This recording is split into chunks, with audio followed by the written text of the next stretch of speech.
অবশেষে প্রজ্ঞাপন জারি। প্রধানমন্ত্রীর কার্যালয় মিটিংয়ে কার্যকর হলো নবম পে স্কেল।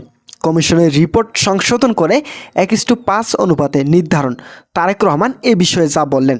তো বন্ধুরা, এই বিষয়টি নিয়ে আজকের এই ভিডিওটিতে বিস্তারিতভাবে আলোচনা করতেছি।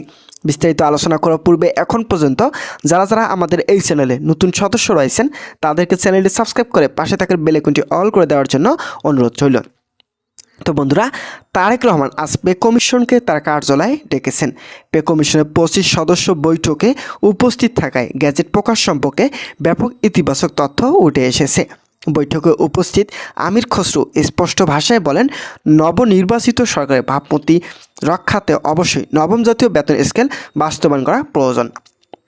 ইতিমধ্যে অন্তর্বর্তীকালীন সরকার সময়ক্ষেপণ করার মাধ্যমে তাদের ভাবমূর্তি ক্ষুণ্ণ করেছেন।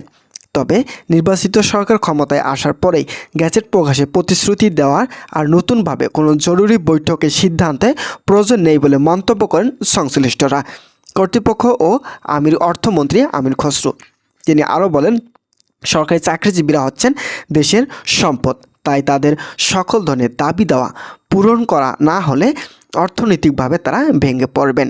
এছাড়াও গ্রেড ভিত্তিক ব্যাপক সমস্যা তৈরি হতে থাকবে, যার ফলস্বরূপ সকলের মতামতকে সমর্থন জানিয়ে গ্রেড সংখ্যা পরিবর্তন করার মাধ্যমে পূর্ণাঙ্গ বেতন স্কেল বাস্তবায়নের সুপারিশ করলেন প্রধানমন্ত্রী তারেক রহমান।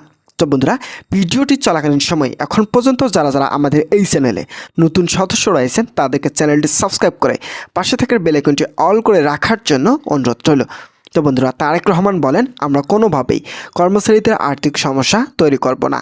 তারা দীর্ঘ 11 বছর পূর্ব থেকে আন্দোলন করে যাচ্ছেন, যদিও তৎকালীন সময় তাদের আন্দোলনগুলোর প্রকট আকার ধারণ করেনি, তবে তারা বৈষম্য শিকার ছিলেন। কিন্তু শেষ পর্যন্ত 2020 সালের পর থেকে আন্দোলনের ধাপে ধাপে বৃদ্ধি হতে থাকে। এরই মাঝে করোনাকালীন সময় থাকায় বেতন বৃদ্ধির বিষয়টি থেকে পিছিয়ে পড়েন তৎকালীন সরকার।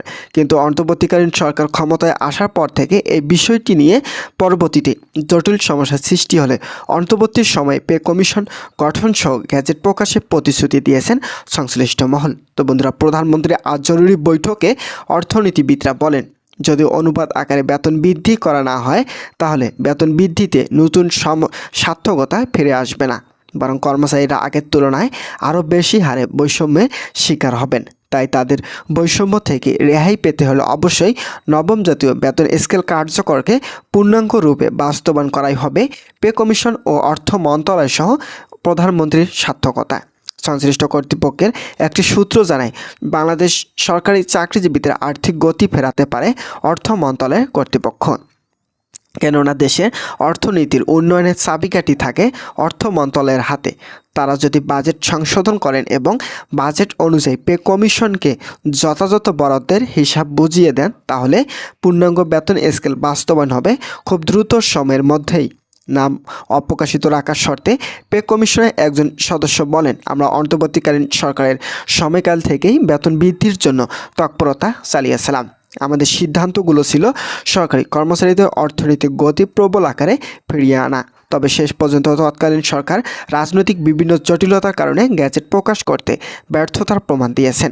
কিন্তু অর্থ মন্ত্রণালয়ে অর্থমন্ত্রী আমির খসরু যেভাবে বাজেট সংশোধন করতে যাচ্ছেন, আশা করা যায় খুব দ্রুত সময়ের মধ্যে এটি বাস্তবায়ন করা সম্ভব হবে। তাই পে কমিশন স্পষ্ট ভাষায় বলেন, বাংলাদেশের 22 লক্ষ সরকারি চাকরিজীবীদের সকল দাবি দেওয়া পূরণ করার মাধ্যমে দীর্ঘদিনের সকল সমস্যার সমাধান করবেন নবনির্বাচিত প্রধানমন্ত্রী তারেক রহমান। তো বন্ধুরা, ভিডিওটি এই মুহূর্ত পর্যন্ত এসেও যারা এখন পর্যন্ত আমাদের এই চ্যানেলে নতুন সদস্য রয়েছেন তাদেরকে চ্যানেলটি সাবস্ক্রাইব করে পাশে থাকার বেল আইকনটি অল করে দেওয়ার জন্য অনুরোধ রইল।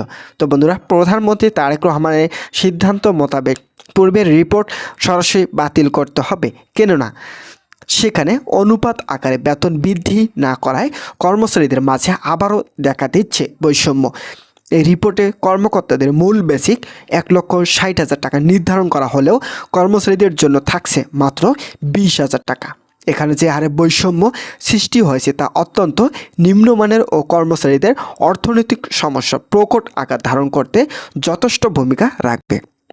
যার ফলস্বরূপ শেষ পর্যন্ত বিভিন্ন অর্থনীতিবিদ ও সংশ্লিষ্ট মহলের সঙ্গে বৈঠক করার মাধ্যমে 1:5 অনুপাতে বেতন বৃদ্ধির সুপারিশ করেন তারেক রহমান। তার এই সিদ্ধান্তকে সরকারি চাকরিজীবী ইতিমধ্যে স্বাগত জানিয়েছেন। এছাড়াও কর্মচারীদের দীর্ঘদিনের যত দাবি ছিল সকল দাবি যথাসময়ে পূরণে নতুন সিদ্ধান্ত ও প্রতিশ্রুতি দিয়েছেন নবনির্বাচিত প্রধানমন্ত্রী তারেক রহমান।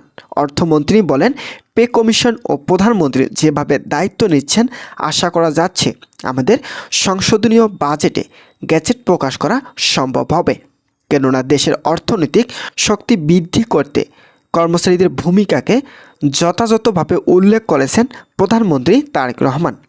এছাড়াও পে কমিশন বলেন, দেশ সংস্কারের দায়িত্ব বুঝিয়ে দেওয়ার পর থেকেই তারেক রহমান যেভাবে কাজ করে যাচ্ছেন আশা করা যাচ্ছে এগুলো বাস্তবায়ন করা হলে কর্মচারীদের দীর্ঘদিনের সমস্যা এক নিমিষেই সমাধান করা সম্ভব হবে। তো বন্ধুরা, আজকের এই ভিডিওটি এই পর্যন্তই ছিল। আশা করছি আজকের এই ভিডিওটি থেকে অনেক উপকৃত হয়েছেন। যদি কোনো ধরনের উপকৃত পেয়ে থাকেন তাহলে অবশ্যই আমাদের এই চ্যানেলটি সাবস্ক্রাইব করে পাশে থাকা বেল আইকনটি অল করে রাখার জন্য অনুরোধ রইল, যাতে পরবর্তীতে নবম জাতীয় পে স্কেল সম্পর্কিত সকল গুরুত্বপূর্ণ আপডেট তথ্য সবার আগে আমাদের এই চ্যানেলে পেয়ে যেতে পারেন। তাই সকলকে চ্যানেলটি সাবস্ক্রাইব করার জন্য অনুরোধ রইল। ধন্যবাদ সকল।